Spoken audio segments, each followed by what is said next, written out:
अस्सलाम वालेकुम class. Last time तक हमने स्टेडी स्टेट हीट कंडक्शन का फार्मूला बना लिया था।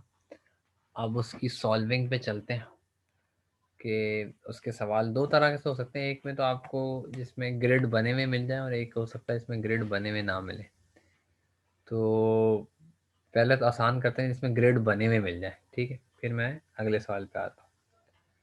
तो सॉल्व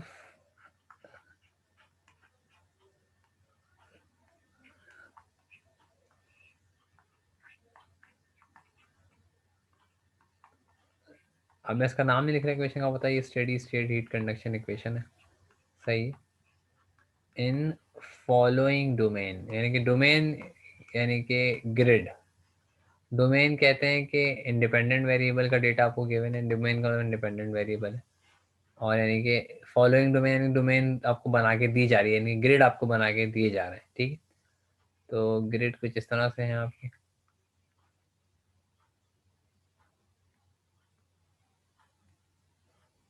सही। अच्छा, एक चीज़ का ध्यान में रखिएगा, आपको बाउंड्री कंडीशन बताने की। बाउंड्री इक्वेशंस तभी लग सकती है आपको बाउंड्री कंडीशंस का पता हो। जैसे ऑर्डिनरी इक्वेशन में आपको एक इनिशियल पॉइंट दिया जाता था, एक्स नॉट वाई नॉट, तो ही आप अगला या पिछला इसका वो निकाल देते। तो वहाँ इनिशियल कंडीशन गिवन होती थी, यहाँ बाउंड्री कंडीशन गिवन होगी। यानी कि जहाँ जहाँ बाउंड्री है वहाँ पे आपको गिवन होगा टेम्परेचर। देखिए जब इसको सॉल्व करेंगे तो टेम्परेचर आएगा कैपिटल टी, क्योंकि वो डिपेंडेंट वेरिएबल। अभी आप सॉल्व करेंगे बड़ा आसानी है। तो मैं इजी इजी सा बना रहा हूँ। लेट से ये टेम्परेचर की वैल्यूज़ हैं जो कि आपको गिवन है। लेट से यहाँ पे टेम्परेचर 0 है, यहाँ पे 100 है, यहाँ पे 100 है, यहाँ पे भी 100 है, मिसाल दे रहा हूँ। यहाँ पे 500 है, यहाँ पे 500 है, ये बाउंड्री कंडीशन है। यहाँ पे भी 500 है, यहाँ पे 100 है, और आखिर में ये 200 है, और यहाँ पे 50 कर लेते हैं। तो सवाल ज़रूरी नहीं है सेम ही हो, यहाँ 100 कर लेते हैं चले, और यहाँ वापस 50 कर लेते हैं। यानी कि बाउंड्री पे आपको टेम्परेचर पता है। जैसे प्लेट, अगर एक मेटल प्लेट है जिसमें हीट ट्रांसफर हो रहा था, आपको यहाँ यहाँ यहाँ यहाँ टेम्परेचर होता है, बीच का टेम्परेचर आपको बताना है। अब बीच का टेम्परेचर आपको बताना है, लेकिन बीच में टेम्परेचर मसला ये है मेरे भाई कि आप हर पॉइंट पे नहीं बता सकते। मैं आपको मिसाल दे रहा हूँ कि अगर यहाँ इस पॉइंट पे टेम्परेचर होता नहीं बता सकते, क्योंकि न्यूमेरिकली सॉल्व करें, न्यूमेरिकली में आप हर एक्स वाई पे टेम्परेचर नहीं बता सकते। आप मखसूस होंगे, यानी ग्रिड पॉइंट बता सकते हैं। अब आप और करें, आपको किस किस पॉइंट का टेम्परेचर नहीं पता, इस वाले पॉइंट का नहीं पता, इसको T1 बोल दें। इसका नहीं पता, इसको T2 बोल दें। इसका नहीं पता, इसको T3 बोल दें। और इसका नहीं पता, इसको T4 बोल दें, सही। तो ये आपका सवाल हो गया, ये आपको गिवन होगा। यानी कि अननोन पॉइंट्स पे आपको टेम्परेचर बताना है, T1 T2 T3 T4। तो मैं इसको चले अलग से भी बना लेता हूँ, सॉल्व सॉल्व करके साफ साफ भी बना लेते हैं। तो ये आपका बड़ा पिक्चर करके बना देते हैं। चले तो ऐसा कर लेते हैं कि T4 ये रहा, और सॉल्व करते हैं। तो पिक्चर दोबारा बना रहा हूँ मैं, ताकि साफ हो जाए ना, थोड़ी सी गैप से भी बने चले, सही। और एक एक कम हो गया, अभी मैं एक और बना देता हूँ। पेपर आपको दोबारा बनानी करनी है कि अभी, चूंकि मुझे लग रहा है कि नीड होगी।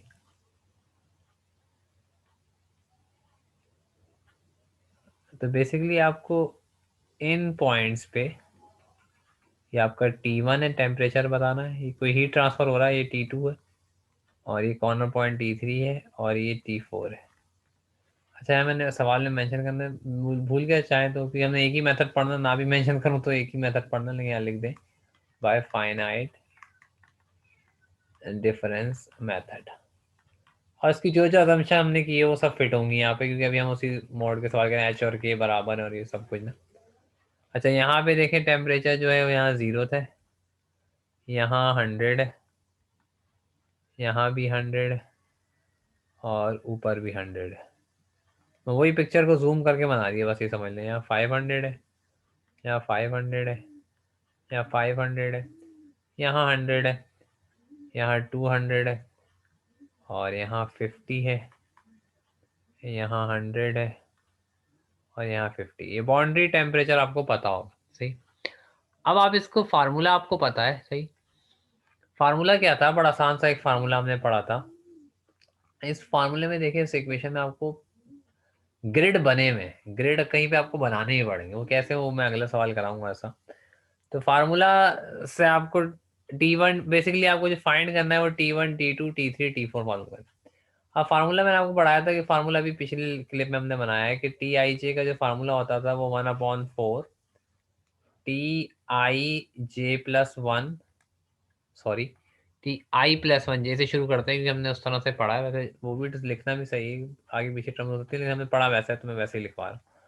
TI+1J, TI-1J, TIJ-1, या +1 बोल दें पहले, वो भी सही है। फिर J-1 बोल दें। ये 4 टर्म्स आएंगी बस। अब इन टर्म्स को कोई आगे पीछे लिखता है उसका मसला है। आपको होता है 4 टर्म्स आएंगे, J-1 वाली पहले लिख दें, +1 वाली बाद में, इट्स अप टू यू। अभी IJ क्या है? IJ वो पोजीशन है जिसपे आपको टेम्परेचर निकालना है, सही।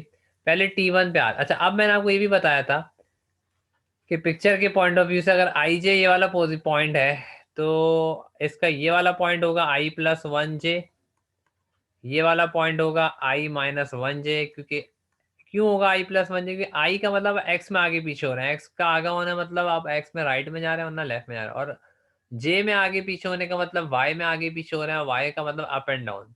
तो ये वाला पॉइंट क्या होगा? IJ+1, और ये वाला पॉइंट क्या होगा? IJ-1। तो अगर आपको इस सेंटर पॉइंट का टेम्परेचर निकालना है तो आपको उसको बाएं दाएं ऊपर नीचे का टेम्परेचर बताओ। तो अब आप खुद देखें डायग्राम को देखते हुए कि T1 के लिए क्या बननी चाहिए इक्वेशन। T1 का अगर मैं फार्मूला बनाऊं तो T1 के लिए क्या बनना चाहिए? देखिए T1 के दाएं बाएं पे क्या है? 100, और इधर है T2। तो अच्छा 1/4 भी आएगा बाहर, फार्मूले 1/4 है। 1/4 बाएं पे जो है वो 100 है, और दाएं पे जो है वो T2 है, सही। और ऊपर है 500 T1 के, और नीचे है T3। तो ये T1 की इक्वेशन बन गई, सिंपल। अब T2 पे आ जाए। T2 की इक्वेशन यहाँ पे करके ले लेता हूँ आगे। T2 की इक्वेशन क्या बनेगी? 1/4 सब में आएगा। T2 में देखें आप, T1 दाएं पे और इधर 100 है, यानी कि T1 + 100, और T2 में ऊपर देखें क्या है? ऊपर है 500 और नीचे है T4। तो 500 और नीचे है T4, तो ये T2 की इक्वेशन बन गई। इस तरह T3 की आए इक्वेशन। T3 की इक्वेशन क्या होगी? अभी मैं इनको ऑर्डर करके भी लिख रहा हूँ। T3 की इक्वेशन देखिए, T3 के दाएं पे 100 है, बाएं पे सॉरी लेफ्ट पे 100 है, और T4 है। 100 T4, ऊपर T1 है और नीचे 50 है, यानी कि 100 आएगा, T1 आएगा, T4 आएगा, 50 आएगा। आगे पीछे करके लिख सकते हैं। 100 आएगा, T4 आएगा, T1 आएगा, और 50 आएगा। 100 आएगा, T1 आएगा, सॉरी T4 लिख दिया मैंने, T1 आएगा, T4 आएगा, और 50 आएगा। इस तरह T4 की इक्वेशन भी आप बना सकते हैं 1/4। तो ये कितनी आसान है। अब इन चारों को साइमल्टेनियसली सॉल्व कर लें तो आपका T1 T2 T3 और T4 आ जाएंगे। T4 का देखिए, T3 दाएं पे और यहाँ पे 200 है, यानी कि T3 200, और ऊपर T2 और 100। T3 200, T2 100, T3 200, और T2 और 100। चाहे तो इसको क्रॉस वेरीफाई भी कर लें। ये आपके पास इस तरह से आ गया।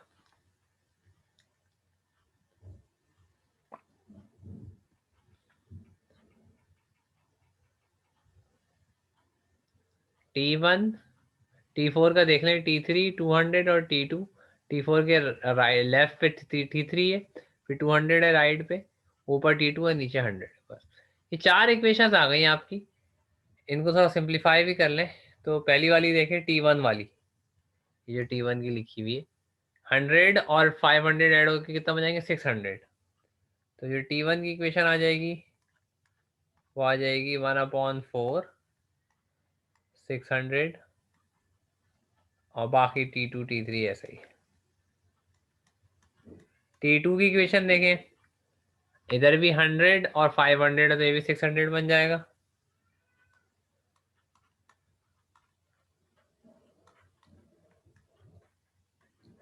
और T1 और T4 आ जाएंगे, सही। और इसी तरीके से T3 की इक्वेशन देखें तो 100 और 50 है तो 150 हो जाएगा, 150। और T1 T4, और इसी तरीके से आप T4 की इक्वेशन देख सकते हैं, जो कि हो जाएगा 200 और 100 कितना होगा 300, और T2 T3 300 प्लस T2। ये 4 इक्वेशन, आई मीन 4 इक्वेशन को आप साइमल्टेनियसली सॉल्व कर सकते हैं। अमूमन अमूमन मैं पेपर में बोलता हूँ इसको गॉस सीडल से करें। तो अभी तो आपको आगे आपका होमवर्क इसको कर लें, गॉस सीडल से कर लें। जैसे गॉस सीडल में x1 x2 x3 होते थे, तो इसको आगे अभी आपका होमवर्क है। गॉस सीडल आपको आता है, मैं वो नहीं लगा रहा। तो आपके करना क्या है कि आपको पता है कि जब गॉस सीडल से करेंगे, अच्छा इसमें फायदा ये है कि गॉस सीडल की पूरी इक्वेशंस बनी हुई है। पहली इक्वेशन देखिए x1 के लिए बनती है, T1 के लिए बनी हुई है। दूसरी इक्वेशन x2 के लिए बनती है, वो यहाँ T2 के लिए बनी हुई है। तीसरी T3 के लिए, और चौथी T4 के लिए। और आपको एक मजे की बात बताऊं कि हमेशा ये यहाँ पे जो सिस्टम बनेगा वो डायगनली स्ट्रिक्टली डायगनली डोमिनेंट बनेगा। उससे फायदा ये होगा कि आपका हमेशा गॉस सीडल और गॉस जैकोबी यहाँ पे कन्वर्ज करेंगे। अच्छा, गॉस सीडल और गॉस जैकोबी में मैं यहाँ पे सीडल देता हूँ अमूमन, क्योंकि जैकोबी कैलकुलेटर डायरेक्ट नहीं हो सकता, तो पेपर में आप लोगों को मसला होता है, क्योंकि इस मेथड में ऑलरेडी इतना काम है, फिर इसमें एंड में गॉस सीडल भी लगाना पड़ेगा। तो गॉस सीडल यहाँ पे आप गॉस जैकोबी अगर लगाएंगे तो कैलकुलेटर में डायरेक्ट नहीं हो सकता, तो हम गॉस सीडल से करते हैं इसको। गॉस सीडल से करके 3 आइट्रेशन कर लें। अभी तो ये पहला सवाल था, तो मैंने बस आपको बताने का तरीका बताया, सॉल्व करने का तरीका नहीं। डिटेल आपको गिवन होगी सवाल में कि गॉस सीडल से करना है या गॉस जैकोबी से करना है। और गॉस सीडल से अमूमन देता हूँ। गॉस सीडल से अगर करना है तो इनिशियल गैस क्या लेना है, 0 0 लेते हैं अमूमन, और कितनी आइट्रेशन करनी है सब आपको डिटेल गिवन हो। अभी चूंकि एक प्रैक्टिस प्रॉब्लम था खाली, तो इसमें मैंने डायरेक्ट करा दिया आपको। इसमें आपको ग्रेड गिवन थे, और ग्रेड गिवन थे। और अब इसको अब आगे आप लोग गॉस सीडल से कर लीजिएगा। अच्छा, गॉस सीडल से यहाँ पे 4 तक आपका आ सकता है। 4 इक्वेशन जो है वो नॉर्मल कैलकुलेटर में भी सॉल्व हो जाती हैं। किसी को नहीं आती तो पूछ लेगा, बाद बच्चे मुझसे कहते नहीं होती। बड़ी इक्वेशन हो तो नहीं होती, लेकिन छोटी, ये बहुत छोटी सी इक्वेशन है, ये हो जाएंगी। ना आते तो मुझसे पूछिएगा, क्लास बेस पे तो हो ही जाएगी, नॉर्मल कैलकुलेटर पे भी गॉस सीडल करने का आपको तरीका बताया था ना, वो कैल्क वाले बटन से। तो नॉर्मल कैलकुलेटर पे ये हो जाएगी, सही। जब क्विज था गॉस सीडल गैस जब जैकोबी का, तो बहुत स्टूडेंट ने मुझसे कहा था कि उनकी 3 7 इक्वेशन नहीं फीड होती। बड़ी इक्वेशन नहीं होती तो बहुत छोटी सी इक्वेशन हो जाएंगी, कोई इसमें नहीं मसला नहीं। ना हो तो फिर मुझे बता दीजिएगा, मैं उसकी एक वीडियो अलग से आपको अपलोड कर दूंगा बना के, नॉर्मल कैलकुलेटर। अच्छा सॉरी, नॉर्मल कैलकुलेटर तो मेरे पास है ही नहीं। आप किसी से अगर नॉर्मल कैलकुलेटर पे गॉस सीडल 3 से ज्यादा इक्वेशन का नहीं होता, तो लाइव क्लास में आके बताया अपना कैलकुलेटर, अपना कैमरा मैं उसका ऑन कर दूंगा, फिर मैं उसको बताता जाऊंगा कैसे करना है, तो वो वैसे कर लेगा। सही हो गया। अच्छा, एक अब इसको आगे आपने गॉस सीडल से करना है। और अच्छा, आप एक चीज मैं आपको बता बता बता के चला गया, ऑब्वियस से लाइव क्लास तो नहीं है। और लाइव क्लास होती तब भी मुझे उम्मीद यही थी कि आप लोग शायद ना पूछते सवाल। मैंने कहा कि जब सिस्टम बनेगा वो स्ट्रिक्टली डायगनली डोमिनेंट होगा। कैसे होगा देखें, डायगोनल में क्या आता है, पहली इक्वेशन में T1 होता है डायगोनल पे, T1 का कोफिशिएंट होता है। सेकंड इक्वेशन में T2 का कोफिशिएंट होता है, थर्ड इक्वेशन में T3 का, और आखिर में T4 का। डायगोनल में ऐसे ही होता है ना भाई। पहली इक्वेशन में T1 डायगोनल, तो सा बना दूं, बना के सिर्फ दिखा रहा हूँ। यहाँ T1 के कोफिशिएंट आएंगे सारे, मैं लिख नहीं रहा, मैं बता रहा हूँ आपको। तो यहाँ T2 के कोफिशिएंट आएंगे जब कोफिशिएंट मैट्रिक्स बनाएंगे, तो यहाँ T3 के आएंगे सारे, पहली इक्वेशन से आखिरी इक्वेशन तक, जब भी आप मैट्रिक्स बनाएंगे। तो डायगनली डोमिनेंट मैट्रिक्स को कैसे जज करते हैं आप लोग कि ये डायगोनल पोजीशन है, T1 T2 T3 T4, ये डायगोनल। पहली इक्वेशन T1 के लिए बनी होगी, T2 T3 और T4 के लिए। अब इसका मॉड लेके इसका मॉड लें, इसका मॉड लें, इनका सम जो है वो इससे छोटा होना चाहिए। इसी तरीके से इनका मॉड, इसका मॉड और इसका मॉड जो है वो T2 के सम से छोटा होना चाहिए, एंड सो ऑन। तो डायगोनल पे जो आपकी वैल्यूज आ रही हैं, इनका कोफिशिएंट बाकी जो ऑफ द डायगोनल है उनके कोफिशिएंट से छोटा होना चाहिए। तो आप देखिए पहली इक्वेशन में अगर यहाँ पे 4 है तो T1 का कोफिशिएंट यहाँ जाके 4 बन जाएगा, जबकि T2 और T3 का कोफिशिएंट 1 है। चाहे वो उधर लिखे उधर लिखे, उससे फर्क नहीं पड़ता है। क्यों नहीं पड़ता? कि मॉड लेके चेक होता है कोफिशिएंट। तो T2 T3 उस तरफ ले आएंगे तो -1 हो जाएगा, वो मसला नहीं है। तो देखिए 4 जो है वो 1 को ऐड करे 2 कोफिशिएंट बनेगा, तो 4 जो है वो 2 से बड़ा होता है। तो यानी कि यहाँ पहली इक्वेशन स्ट्रिक्टली डायगोनली डोमिनेंट की कंडीशन को सेटिस्फाई करी। सेकंड इक्वेशन पे आ जाए, फिर सेकंड इक्वेशन में डायगोनल पे T2 होगा, उसका कोफिशिएंट 4 बन जाएगा। T1 और T4 का कोफिशिएंट 1 है, इन दोनों को ऐड करें 2 बनेगा, और इसका कोफिशिएंट 4 है जो 4 2 से बड़ा होता है। थर्ड इक्वेशन में आए, थर्ड में भी यही होगा, और T3 डायगोनल पे आएगा, और 4 उसका कोफिशिएंट 4 होगा, बाकी रिमेनिंग मान लूंगा 1 होगा, 1 ऐड होकर 2 जाता है, और वो 4 होता है, तो 4 2 से बड़ा होता है, और आखिरी में भी यही होगा, क्योंकि इसमें डायगोनल पे T4 आ जाएगा और T4 का कोफिशिएंट 1/4 होगा। अच्छा यहाँ देखें, इसमें गलती मैंने पकड़ ली अपनी। ऑनलाइन क्लास में ये हो जाता है कि बोर्ड में कुछ मिस करता हूँ, वरना लाइव क्लास में तो आप लोग बता देते हैं कि सर आप ये लिखना भूल गए। यहाँ पे 1/4 मैं मिस कर गया, हर फार्मूले में 1/4 आएगा, तो वहाँ 1/4 है। देखिए T4 का कोफिशिएंट ही 1/4 बन जाएगा यहाँ पे, वहाँ सॉरी 4 बन जाएगा। 1/4 है तो वहाँ जाके 4 बन जाएगा, बाकी का कोफिशिएंट 1 है। T2 T3 का ऐड होकर 2 बनेंगे। हमेशा इस तरह ही होगा, हमेशा इसी तरह होगा, तो हमेशा आपका स्ट्रिक्टली डायगोनली डोमिनेंट को बनेगा, और इसका मतलब है कि आपको गॉस सीडल गॉस जैकोबी दोनों कन्वर्ज करेंगे। अब आगे मैं होमवर्क देके जा रहा हूँ, आपको करना क्या है। आपको पता है गॉस सीडल से अगर आप कर रहे हैं, गॉस सीडल से ही करना है इसको, मैं बता भी देता हूँ यहाँ पे कि इस इक्वेशन को आपने चलिए मैं एक्स्ट्रा चीजें मिटा देता हूँ, जो मैंने तो सिर्फ समझाने की हद तक बताया था, क्योंकि फिर आप लोग को मसला होगा वरना। असल में मसला सवाल उसमें आता है जहाँ पे ग्रिड नहीं बने होते, टेम्परेचर जहाँ पे हीट ट्रांसफर हो रहा है वहाँ ग्रिड नहीं बने। असल में मसला वहाँ पे आता है। यहाँ 1/4 था, वो मिट गया था। अच्छा खैर, अब आ जाते गॉस सीडल। जब गॉस इसको करना आपने गॉस सीडल से, वो आपका होमवर्क है, और 3 आइट्रेशन कर लीजिएगा बस। मैं आपको वरना एक प्रॉपर अभी अगली क्लिप में सवाल कराऊंगा, सब लिखा हूँ। गॉस सीडल से करके 3 आइट्रेशन कर लीजिएगा, और इनिशियल क्या है 0 0 ले लीजिएगा। सही। अच्छा अब करते क्या है, गॉस सीडल को रिपीट कर दूं किसी बच्चे को याद ना हो तो। जैसे यहाँ पे अब Ti+1 है, T1 जब आप निकाल रहे होते हैं ना T2 आता है ना T3 आता है, तो यहाँ पे जो T2 और T3 है वो पुराने वाले यूज होंगे, यानी कि आई वाले। गॉस सीडल है ये, गॉस जैकोबी नहीं है। गॉस जैकोबी में सब में ही हर अगली आइट्रेशन में सारी वैल्यूज पुरानी आइट्रेशन की यूज होती है। मैं सीडल कर रहा हूँ। जब T2 पे आप पहुंचेंगे तो T2 में T1 आ चुका होगा, तो T1 जो है वो नया वाला यूज होगा, दैट इज I+1। T4 अभी भी नहीं आया, तो T4 जो है वो पुराना वाला यूज होगा आई। इसी तरीके से जब T3 पे मैं पहुंचूंगा, T3 निकालने जब मैं पहुंचूंगा, तो T3 पे T1 भी आ गया, T2 भी आ गया, तो T1 जो है वो नया वाला यूज होगा। T2 है नहीं इक्वेशन में, तो उसका वो खैर है। T4 अभी तक नहीं आया, तो ये पुराना वाला यूज होगा। इसी तरीके से जब T4 पे पहुंचूंगा तो सब आ चुके हैं, T1 T2 T3। तो T2 आ चुका होगा तो वो भी नया वाला यूज होगा, T3 भी आ गया होगा, वो भी नया वाला यूज होगा। तो गॉस सीडल में इस तरह करते हैं। अगर जैकोबी होता तो जैकोबी में हर जगह यहाँ आई चलता, I+1 में I+1 नहीं आता। सही। जैकोबी में हर अगली आइट्रेशन की में हर पिछली आइट्रेशन की वैल्यूज होती, नई वैल्यूज यूज नहीं होती। सीडल में जो जहाँ नहीं आती जाती है वो वहीं की वहीं यूज होती जाती। अब आप करेंगे क्या, ये मैंने चार्ट बना दिया। अब आप गॉस सीडल में जैसे काम करते हैं, X1 X2 X3 होता था, T1 T2 T3 T4 आ गया। चाहे तो एक्सेल पे कर लें, टेबल बना लें, आई रख लें।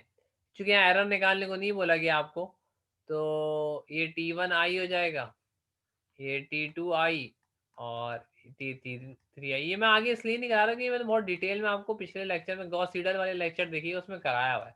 आगे गॉस सीडल लगाना है आपने। I0 का मतलब इनिशियल गैस है, तो इनिशियल गैस 0 0 ही लेते हैं अमूमन सबके 0। अब फिर I1 2 3 आपने 3 आइट्रेशन करनी है, कैलकुलेटर पे फीड करेगा, ये डायरेक्ट आप एक इक्वल पे आपकी हर आइट्रेशन हो जाएगी। तो आगे आपका होमवर्क। तो ये एक आसान सा सवाल था जिसमें आपके ग्रिड बने हुए थे, आपने स्टेडी स्टेट हीट कंडक्शन का फार्मूला लगाया। अब आप कहेंगे सर ये हो हासिल क्या हुआ, ऐसे हासिल ये हुआ कि आप एक इस प्लेट पे हीट ट्रांसफर हो रहा था, आपको बाउंड्रीज पे टेम्परेचर पता था, इन पॉइंट्स पे टेम्परेचर नहीं पता था।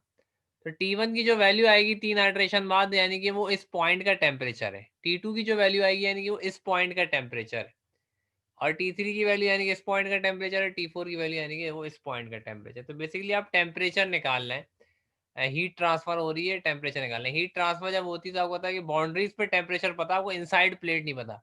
अब इनसाइड प्लेट अगर मैं एनालिटिकली सॉल्व कर रहा होता तो मैं हर जगह का टेम्परेचर बताता था, लेकिन एनालिटिकल नहीं, न्यूमेरिकली है। तो ग्रिड पे टेम्परेचर बताता हूँ, ग्रिड के कॉर्नर पॉइंट्स। तो ये चक्कर है। तो बस बेसिकली आप टेम्परेचर फाइंड आउट करें, हीट ट्रांसफर में आप टेम्परेचर ही निकाल रहे होते हैं। और ये हीट ट्रांसफर में हमने बहुत सारी असम्पशन की है कि एच और के स्टेप साइज इक्वल है, delta X delta Y equal है, जिसको आप स्टेप साइज कहते हैं। अच्छा, ग्रिड को मैश भी कहते हैं, MESH। मैश का वर्ड भी किसी बुक में यूज हुआ है, तो वो भी सही। ठीक। तो इस क्लिप को यहीं तक रखना है, फिर नेक्स्ट क्लिप में मैं इसका वो वाला सवाल कराऊंगा जिसमें ग्रिड गिवन नहीं। ग्रिड आपको खुद से बनाने पड़ेंगे, वो थोड़ा सा मुश्किल होता है। Thank you.